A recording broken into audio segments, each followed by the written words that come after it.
बिना गुरु के भक्ति कैले, बकरी के एक बच्चा मंगेले, चारा खूब खियले गे। काली के आगे गर्दन कटैले, दुर्गा के आगे गर्दन कटैले, खून के नदी बहैले गे। बिना गुरु के भक्ति कैले, काट कूट के मांस बनैले, लोहरी में सिझैले गे। बाल बच्चा मिली अपने खैले, बाल बच्चा मिली अपने खैले, देवता के तरसैले गे। बिना गुरु के भक्ति कैले, मांस मछलिया खा के बुढ़िया शिव के गुरु बनैले गे। अपने जीवन भर सूतल रहले, मांस मछली खा रहा है सो जगा है कि सोया है? क्या है? आप खा जाइएगा कुत्ता गीदड़ के भोजन, तो कुत्ता गीदड़ के लिए अरबा चावल के भात और रहरी के दाल बनेगा, आलू परवल के भुजिया, पापड़ तिलौरी। शर्म नहीं होता है? अपना भोजन तो आपका 56 प्रकार का ये प्रकृति दिया खाने के लिए, और उसको छोड़ के कुत्ता गीदड़ वाला भोजन करते हैं, और तीर्थ करते हैं, व्रत और पर्व और त्योहार और धर्म करने चले हैं। मांस मछली खाने वाला धार्मिक हो ही नहीं सकता है, वो पापी हो सकता है, धार्मिक नहीं हो सकता किसी कीमत में नहीं। अगर अपना उद्धार चाहते हो, उद्धार, तो सबसे पहले भोजन का सुधार करो। उद्धार चाहते हो तो भोजन का सुधार करो। अगर अपना कल्याण चाहते हो तो अभिमान हटा लो। अगर अपना खैर चाहते हो तो बैर करना बंद करो। अगर अपना सुविधा चाहते हो तो दुविधा को दूर करो। अगर अपना मुक्ति चाहते हो तो आसक्ति को मिटा लो। अगर अपना ठौर चाहते हो तो कबीर के शब्दों पर गौर करो, तब ठौर मिलेगा।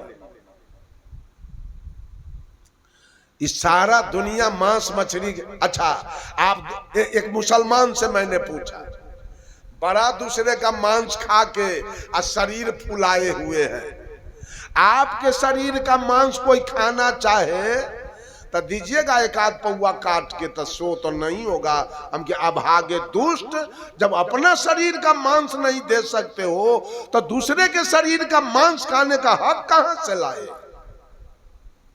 साहब कबीर मुसलमानों से कहा, दिन में रखते हो रोजा, रात हनत हो गाय, यह खून वह बंदगी, कसकर खूस खुदाए।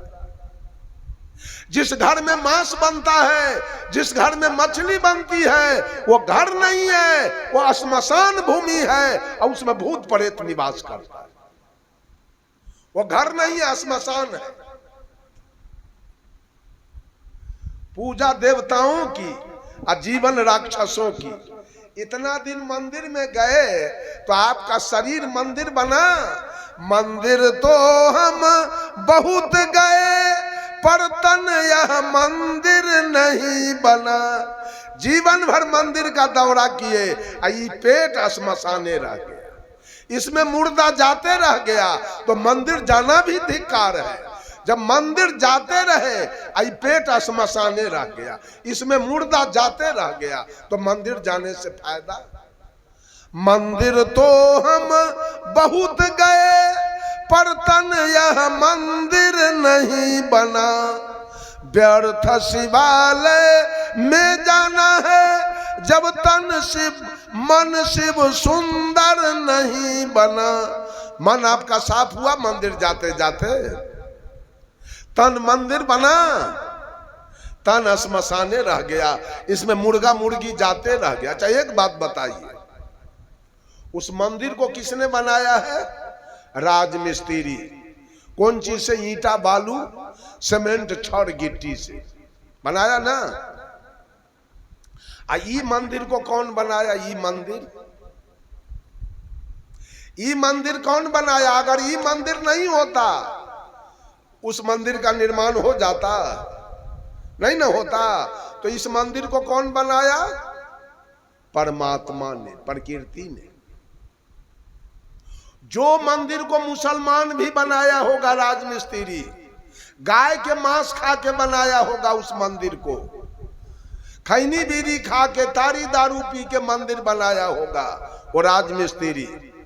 उस मंदिर में जाके पूजा करते हो, उस मंदिर में खीर पूरी चढ़ाते हो, उस मंदिर में पेड़ा रसगुल्ला चढ़ाते हो, उस मंदिर में आम लीची कटहर केला चढ़ाते हो। और जिस मंदिर को परमात्मा ने बनाया उसमें मांस मछली चढ़ाते हो। इस मंदिर में मांस मछली, अतारी दारू, गांजा भांग, बीड़ी सिगरेट, पान कसेली जर्दा किमाम इस मंदिर का चढ़ाना है। तनको ज्ञान नहीं है, एको पैसा ज्ञान नहीं है। धर्म करने चले हो और धार्मिक बनते हो। मैंने कहा प्रत्यक्ष ज्ञान और परोक्ष ज्ञान दोनों को समझ लीजिए। ये दोनों आपका साथी नहीं है। प्रत्यक्ष सब छूट जाएगा, इसलिए प्रत्यक्ष साधन है, उससे कमा कमा करके सुखी जीवन जी लीजिए। वो छूट जाने वाला है, उससे फायदा उठा लीजिए। जमीन से फायदा उठा लीजिए, मकान से फायदा उठा लीजिए, मोटरसाइकिल से फायदा उठा लीजिए, गाड़ी घोड़ा से फायदा उठा लीजिए। वो आपके साथ जाएगा नहीं, सब छूट जाएगा। कुछ कर लीजिए, कुछ बना लीजिए अपने आप को, उसी में से उपजा करके आप अपने आप को कुछ बन जाइए कि आप चले भी जाएंगे दुनिया से तो आपका नाम इस धरती पर। अंग्रेजी का विद्वान कहा, lives of great man all remind us we can make our life sublime footprint on the sand of time.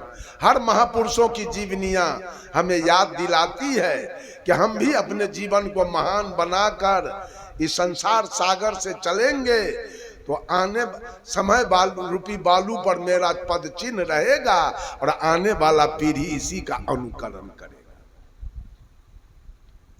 छोड़िए नहीं, साधन को छोड़िए नहीं, साधन को ठीक कीजिए, साधन से आमदनी कीजिए, उपलब्धि कीजिए और अपना नाम निकाल लीजिए।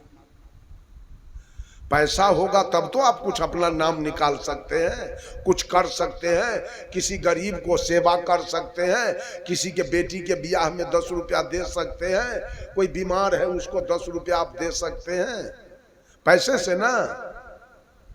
तो प्रत्यक्ष है समझने योग्य, अब परोक्ष भी है समझने योग्य। ये 56 करोड़ देवता के फेर में आपका जीवन बर्बाद हो जाएगा, खत्म हो जाएगा। आज तक 70 वर्ष का मेरा उम्र बीत रहा है, किसी से आप पूछ लीजिए, आज तक मैं मंदिर नहीं गया, आज तक मैं मंदिर नहीं गया हूं। एक पैकेट अगरबत्ती मैं आज तक भगवान के नाम पर नहीं खरीदा हूं। कोई चढ़ाना, मैट्रिक तक मैंने पढ़ाई किया, सरस्वती पूजा का मैंने चंदा दिया, लेकिन सरस्वती के मूर्ति को कभी मैं प्रणाम नहीं किया। ये बचपन से मुझे ज्ञान है इस बात का। प्रणाम साहेब बन की मैं साधु संत को करता हूँ, अपने माए बाप दादा दादी चाहे बूढ़े बुजुर्ग लोग कोई मिल जाए उसको मैं साधु संत को नमस्कार प्रणाम करता हूँ। हमारे गांव में जहां मेरा जन्म भूमि है वहां सुदर्शन साहब के जाति से हम लोगों के गुरु महाराज थे, लोहार कुल के गुरु महाराज थे, गांव के बड़े ज्ञानी। आधा ज्ञान हमको उन्होंने सिखाया और उनके गुरु थे भूमिहार कुल के मुजफ्फरपुर जिला का, वो भी बड़े ज्ञानी, वो भी हमको बहुत बात सिखाए। और उसके बाद बंगाली ठाकुर थे, लोहार थे, लोग बंगाली ठाकुर, हम लोग तो साहेब कहते थे, बंगाली साहेब, हम लोग तिरपेखन उनको बंदगी करते थे। जहाँ जहाँ साहेब कहते थे उनके पीछे पीछे हम लोग साहब जी के साथ जाते थे। 10-10 कोस हम पैदल चल के बंगाली साहब के साथ चले जाते थे। तो गांव में एक ठाकुर जी थे हजाम, वो भी कबीरपंथी थे और उनके साला हजाम थे, बेनी राम के भगत था उनका साला। तो जहां जहां पूजा कराने जाता था ना, तो उसमें बकरी काटता था, तो हजाम लोग सब बैठ के मांस भात अपना खूब खाता था। एक बार संजोग से गांव में सत्संग था, और उसके बहनोई भी थे कबीरपंथी, और साहेब जी बंगाली साहेब भी थे, हम लोग भी थे वहां। भजन प्रवचन हम भी प्रवचन किए, कुछ लोग भजन गाए। वो भक्तावा के जच गया, कहा कि ना, हम भी कबीरपंथी हो जाएंगे, क्या ये खांसी बकरी कटवाएगा। वो अपना बहनों से कहा कि जीजा जी हमको भी कंठी दिवा दीजिए, हम भी कबीरपंथी हो जाएंगे। बस बंगाली साहब कंठी दे दिए, कंठी मिल गया। कंठी लेके वो बेचारा यहाँ मेघालय राज्य में तूरा एक शहर है, वहां उसका सैलून था। उस सैलून में गया, अब दुकान के आगे बोर्ड में सत्य नाम लिख करके बोर्ड में टांग दिया। एक पंजाबी सिख मिलिट्री के बड़ा कर्नल था या कैप्टन, वो आया केस कटवाने इसके हाथी में सैलून। आगे जो देख लिया सत्य नाम, इसे जाके पहले पूछा ये मंत्र कहां से लाए हो। कहा गांव में गुरु जी ने दिया। कहा तुम्हारे मंत्र से हम खुश हैं, नौकरी करोगे मिलिट्री में। कहा जी तुरंत मिलिट्री में नौकरी, कई सैलून चलाएगा, मिलिट्री में नौकरी दे दिया। अब तो इधर पूजा बंद हो गया बेनी राम के, आई मस्खौ का सबका रोजगार बंद हो गया। तो मस्खौ का हजाम एक आदमी से बतियाता है, की कहूँ भाई जी, फलना के साला रहे भगत, अवैत रहे बेनी राम के पूजा, त खांसी कटैत रहे त मांस भात खाइत रहे। यही लोहरबा ओकरा कंठी बांध देलकै। अब एको गो देवते न देह पर अबै छै जे पूजा होतै आ खांसी कटत। उ बोलला बंधुओं, तीसरा पॉइंट हमारा है अपरोक्ष। अपरोक्ष का माने होता है जो है लेकिन दिखाई नहीं दे रहा है, वो अपरोक्ष है। क्या है अपरोक्ष? क्या है? यही जो बोल रहा है ये अपरोक्ष है ना? है तब तो बोल रहा है। इसको देखे हैं कभी? ये देखने की चीज नहीं है लेकिन है। ये सबसे बड़ा देवता है, ये अपरोक्ष सबसे बड़ा देवता है। इसी पर पूरा दुनिया टिकी हुई है, इसी अपरोक्ष देवता पर दुनिया है। पूरे दुनिया का जनसंख्या कितना है? लगभग मार साहब लगभग 1 अरब 45 करोड़ पूरे दुनिया का जनसंख्या है, जिसमें हिंदू मुसलमान सिख ईसाई पारसी यहूदी औरत मर्द सब है। अच्छा एक बात बताइए, पूरे दुनिया 1 अरब 45 करोड़ के अंदर से ये केवल आत्मा निकल जाए तो दुनिया का जनसंख्या क्या बचेगा? सुन हो जाएगा।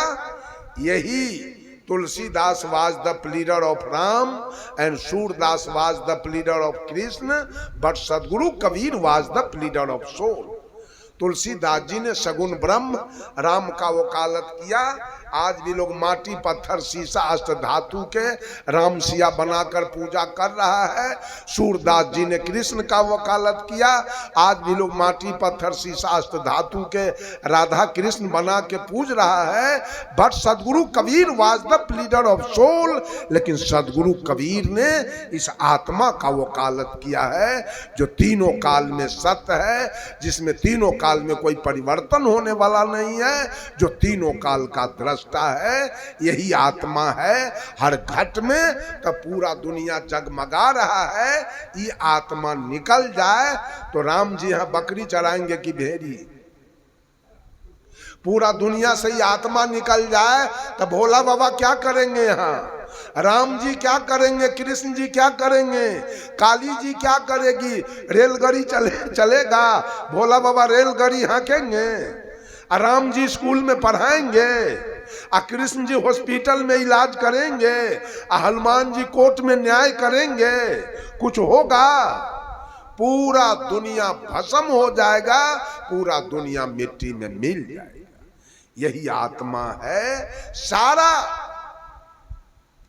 जितना भी कोर्स का किताब है, एलिमेंट्री हो, मैथमेटिक्स हो, ज्योमेट्री हो, हिस्ट्री हो, ज्योग्राफी हो, इकोनॉमिक्स हो, सिविक्स हो, हिंदी हो, संस्कृत हो, चाहे अध्यात्म की किताब हो, वेद हो, पुराण हो, स्मृति हो, उपनिषद हो, रामायण हो, कुरान हो, पुराण हो, बीजक हो, बाइबिल हो, सब कहां से निकला? यही आत्मा से। सारी आवाज यही आत्मा की है और सारे आवाज को संग्रह करके किताब सब बनते चला गया। सबसे बड़ा यही आत्मा है। ये आत्मा न ब्राह्मण है, न क्षत्रिय है, न वैश्य है, न शूद्र है, न ये औरत है, न मर्द है, ये है। अच्छा, यही आत्मा निकल गया तो इंदिरा गांधी भारत के प्राइम मिनिस्टर थी। आत्मा निकल गया तो यही आत्मा था तो मोरारजी देसाई भारत के प्रधानमंत्री थे, और निकल गया तो ये आत्मा के सिवा दुनिया में कुछ है नहीं, कहीं कुछ नहीं है, चारों तरफ अंधकार है। आत्मा है तो संसार है, और नहीं तो चारों तरफ अंधकार है। यही आत्मा सबसे बड़ा देवता है, इसको तो जानिए। साहब कबीर बीजक से कहते हैं, जो जानहू जीव अपना, करहूं जीव को सार, अजियरा ऐसा पाहू ना, मिले न दूजी बार। कहते हैं कि तुम्हारा अपना प्राण कितना प्रिय है। अगर आप पर कोई गोली तान दे, या फरसा उठा दे, या भाला उठा दे, या ग्रास उठा दे, तो आप दौड़ कर उसका दाढ़ी पकड़ते हैं, पैर पकड़ते हैं। आज भर छोड़ दीजिए, जो कहिएगा वो हम कर देंगे आपके लिए, जो मांगिएगा वो हम दे देंगे आपको। प्राण कितना प्यारा है। तो हर जीव का न प्राण प्यारा है कि केवल आपका प्राण। तो दूसरे को काट के कैसे खाते हैं? बोलिए, आपका प्राण इतना प्यारा है, दूसरे का प्राण को क्यों हत्या करके खा रहे हैं? आप भक्ति कर रहे हैं, पूजा कर रहे हैं, हैं? जो जानहूं जीव अपना, करहूं जीव को सार। जीव को सार मानो, मूल